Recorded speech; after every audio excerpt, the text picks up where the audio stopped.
Ang bida ng kwentong ito ay anak ng isang napakalakas na demon at hari ng kasamaan. Nais siyang kunin ng kanyang ama upang pumalit sa kanya bilang isang Demon King. Ngunit nagpas siya ang bida na mag-aral sa True Cross Academy upang siya mismo ang tatapos ng kasamaan ng kanyang ama. Makikilala natin ang bida sa pangalang Rin Okumura na muntik na matamaan ng pana. Pagkatapos na magalit, sinuntok niya ang mukha ng isang lalaki dahil sa pananakit ng mga kalapati. Tinawag siya ng grupo ng mga punk na isang demonyo at agad na umalis. Pagka-uwi, ni-lecture siya ni Shiro Fujimoto, isang pari at kanilang ama dahil nawalan siya ng trabaho at muli siyang nakipag-away. Pagkatapos ay tinanong ni Shiro ang kapatid ni Rin si Yukio Okumura na gamutin ang kanyang mga sugat. Natanggap ang kanyang kapatid sa True Cross Academy, isang kilala at prestihiyosong boarding school kaya nag-iimpake siya ng kanyang mga gamit bilang paghahanda sa paglipat. Kinabukasan matapos pasiglahin ng iba pang mga pari sa simbahan, nagpa siya si Rin na subukang mag-apply ng trabaho sa isang supermarket. Na-interview siya at binigyan siya ng manager na si Miss Momoy ng iba't ibang gawain na mahirap para sa karamihan ng mga tao. Tila mabilis at malakas si Rin kaya nagawa niya ang karamihan sa mga gawain. Ngunit dahil sa kanyang kakulitan, ito ay palaging mali. Nang iniisip ng manager na tanggalin siya, nagsimulang magluto si Rin sa isa sa mga promo stand at nagpa siya ang manager na hayaan siyang panatilihin ang trabaho. Kinalaunan sa araw na iyon pagkatapos tawagan ni Rin si Yukio tungkol sa balita, nakita niya ang batang babae na kausap ni Father Fujimoto noong nakaraang araw. Hinahabol ng dalaga ang kanyang scarf kaya nagpa siya si Rin na tulungan siya at hinawakan ito at sa kanyang pagtataka, hindi ito tinatangay ng hangin. Sa halip ay hinihila ito ng isang nilalang na parang unggoy. Tumakbo palayo ang nilalang sa tindahan na sinundan ito ni Rin habang hindi sinasadyang natomba ang mga paninda ng mga tindahan dahilan upang siya ay matanggal sa trabaho. Pagdating niya sa bahay, inutusan siya ni Shiro na huwag lumabas ng simbahan. Kinabukasan, ang grupo ng mga punk na nakatagpo niya noon ay nagudyok sa kanya na lumabas. Sinundan niya sila at ang pinuno ng grupo na nagngangalang Raiji Sharitori, sinubukan siyang suhulan at kinutya ang kanyang kapatid na ikinagalit ni Rin. Palibhas ay nahigitan na siya, itinulak siya ng grupo at sinubukang sunugin. Bilang tugon, biglang nagpalabas si Rin ng asul na apoy na natakot sa iba pang mga kabataan at iniwan si Raiji. Pagkatapos ay sinabi sa kanya na siya ay anak ni Satanas at ang demonyong nagtataglay na si Raiji ay naroon upang kunin siya at ibalik siya sa Gehenna. Hindi maintindihan na tanggapin ang sinabi sa kanya ng demonyo. Biglang nagpakita si Shiro habang umaawit ng mga talata sa Biblia na nagpapalaya sa demonyo. Pagkatapos noon, maraming demonyo ang nagsimulang lumitaw pagkatapos ay nagpa siya si Shiro na agad na umatras sa simbahan habang ipinapaliwanag ang lahat kay Rin. Hindi nagtagal, umalis sila at tumatakbo mula sa bubong at napansin ni Rin na napapalibutan sila ng mga ligaw na aso. Sinabi sa kanya ni Shiro na talagang mga multo iyon, na nagtataglay ng mga bangkay ng tao at hayop. Pagkatapos ay naghagis si Fujimoto ng bomba ng banal na tubig at tumakbo sila ni Rin sa loob at isinara ang pinto. Sinabi niya kay Rin na kailangang magmadaling bumalik sa monastery at sinabi na ang mga demonyo ng lahat ng uri ay hahabulin siya sa anumang uri ng dahilan. Nang maglaon, nagkamalay si Raiji at hinayaan niyang makuha ang kanyang emosyon kapag iniisip niya si Okumura. Nagbibigay ito ng pagkakataon sa demonyo na angkinin siya muli. Samantala, umuwi si Rin at Shiro kasama ang kanyang mga kasama na naghihintay sa kanila. Naglagay sila ng mga espiritual na hadlang at binuhusan ng banal na tubig ang mga imburnal. Dinala ni Shiro Fujimoto si Rin sa isang lihim na silid at nakita niya ang Kurikara Sword. Ibinunyag niya na ginamit ito para isil ang kanyang demon powers sa araw na isinilang siya at inihayag din na kapag ginamit niya ito hindi na siya magiging tao muli. Ibinunyag din niya na si Yuki ay hindi maunlad at masyadong mahina upang magmana ng kanilang ama, ang mga kapangyarihan ni Satanas. Kaya si Rin ang nabigyan ng kapangyarihan dahil sa lakas ng pangangatawan nito. Si Rin ay gayunpaman ay nabigla pa rin nang malaman na siya ay anak ng Diablo.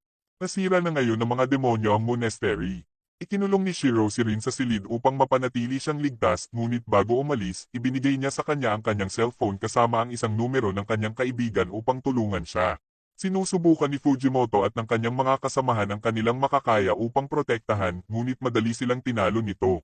Pagkatapos ay pinaalis ni Fujimoto si Raiji sa huling pagkakataon at tinalo ang hari ng Rot.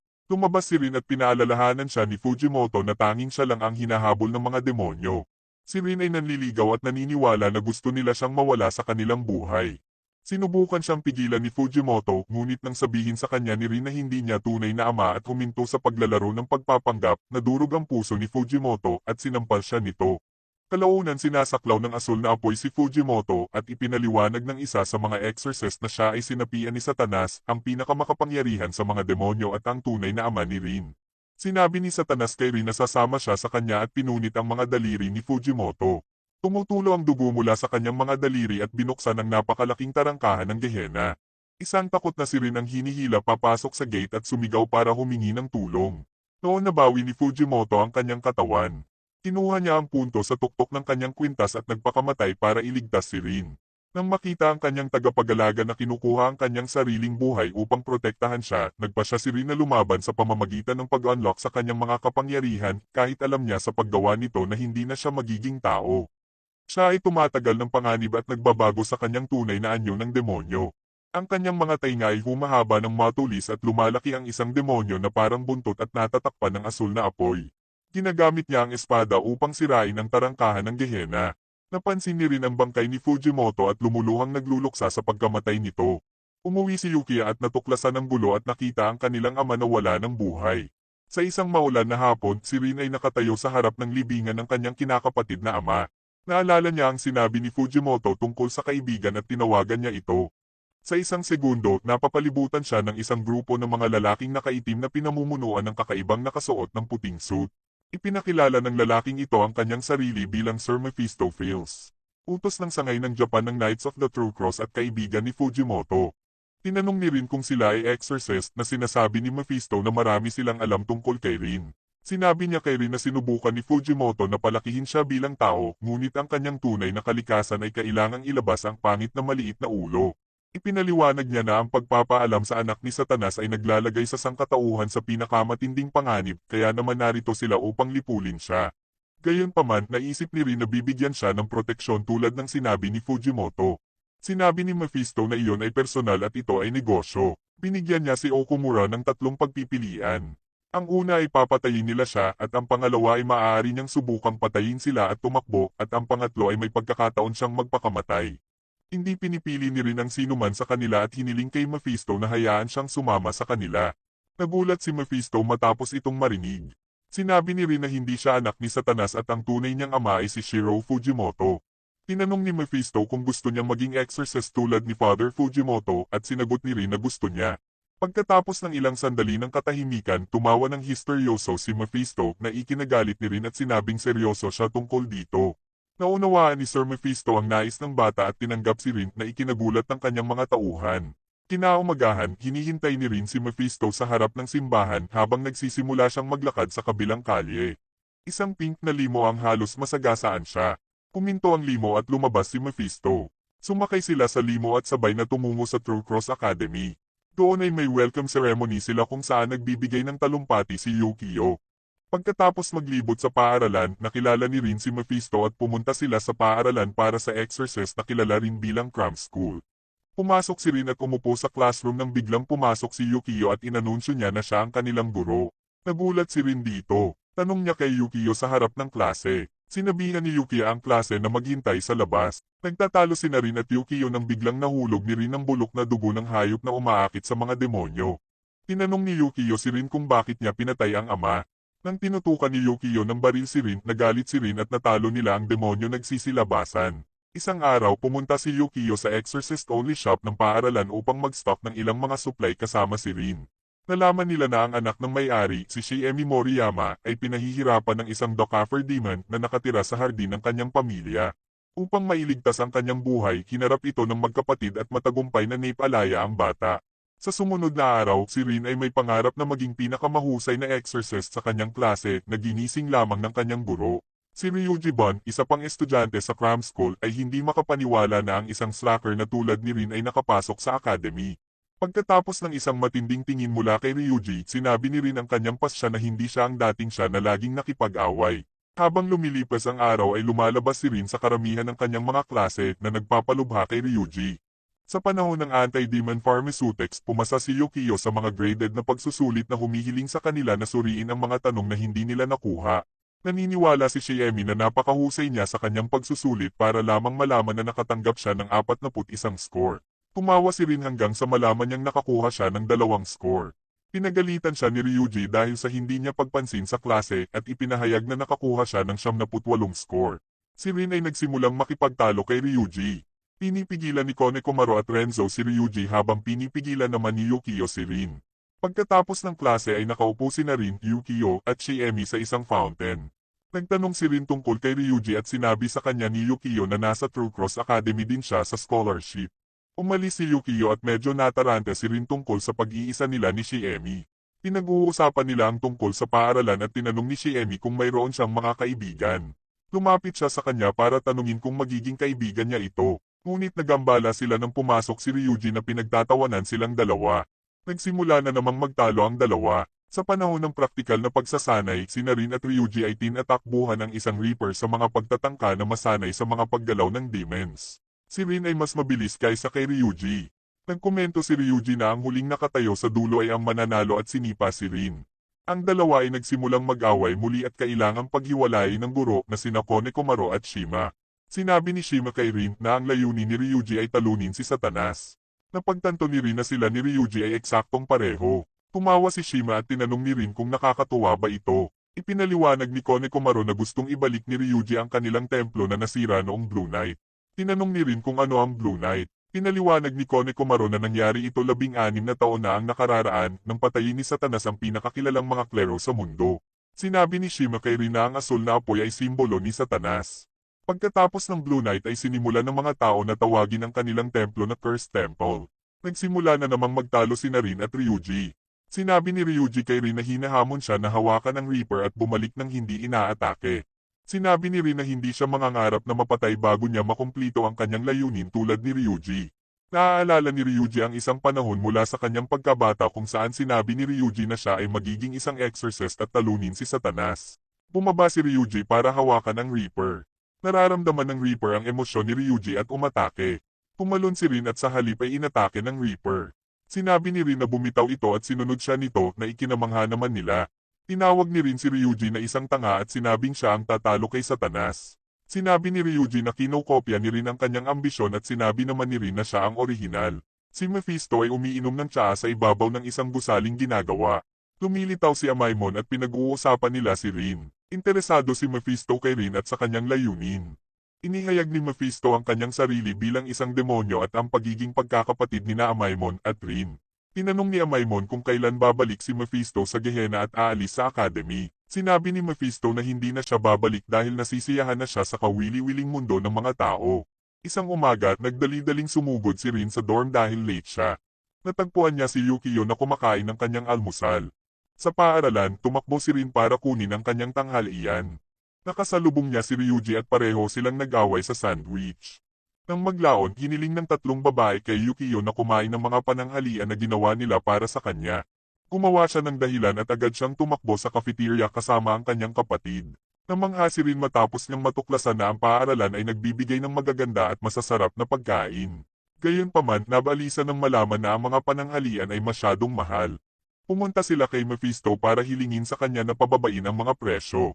Ipinaliwanag ni Mephisto na hindi niya magagawa iyon dahil party iyon ng kanilang school program at kailangan nilang bumili ng first rate at kumuha ng mga first rate na chef.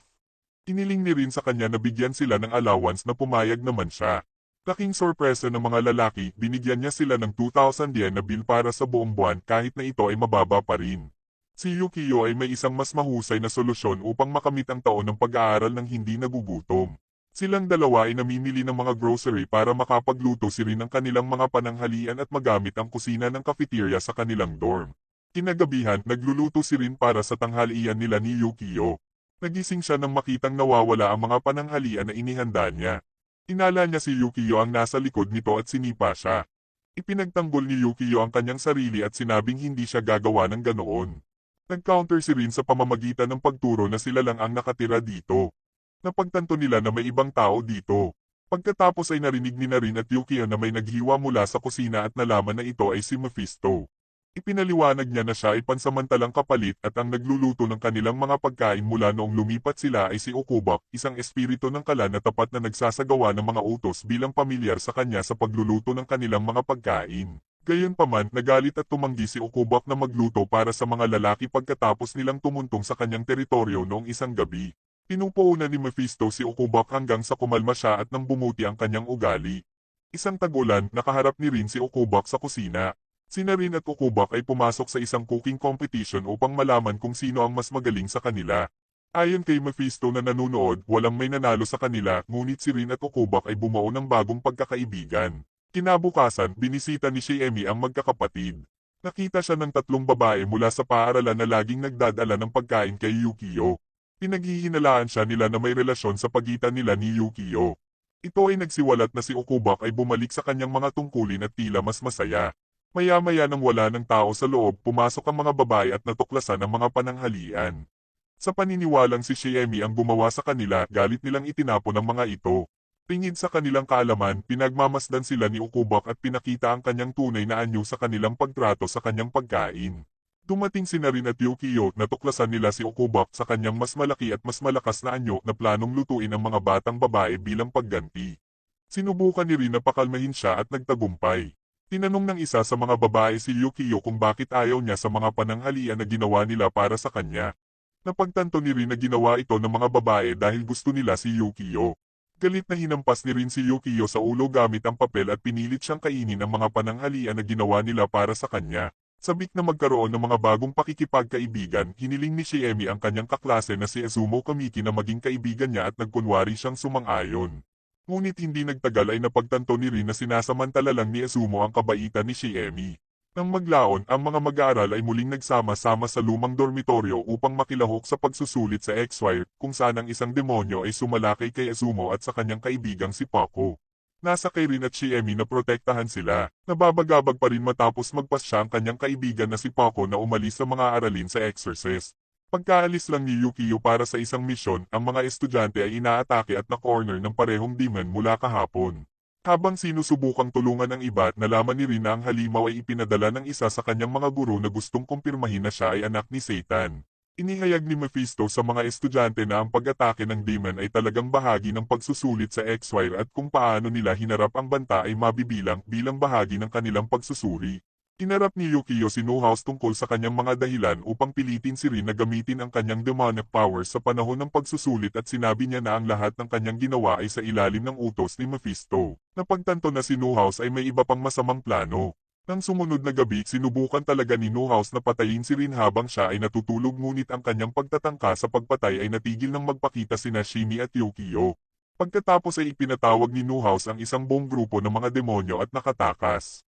Gayunpaman, naabutan ni Yukio si Newhouse sa bubong at agad na ipinatawag ni Newhouse si Nabariso, isang nakamamatay na demonyo.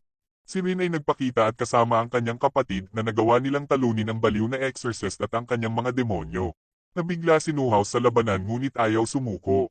Pagkatapos ay hinamon siya ni Rin na ihinto ang pagiging isang wus sa pag-atake ng walang tulong ng kanyang maliliit na demonyo. Pagkatapos ay nagpa siya si Newhouse upang umatras. Ngunit bago siya umalis ay sinabi niya sa magkapatid na ang parehong mga demonyo at mga exorcist ay gustong talunin ang anak ni Satan. Ipinahayag na si Newhouse ay aktwal na nagtatrabaho ng direkta kay Mephisto at na ito ay isang paraan lamang upang buhayin at palawakin ang demonyong kapangyarihan ni Rin. Si Rin at ang kanyang mga kaklase na sina Azumo at Renzo ay ipinadala para sa kanilang unang misyon bilang exorcist sa isang baybaying bayan na pinahihirapan ng pagkakaroon ng isang kraken.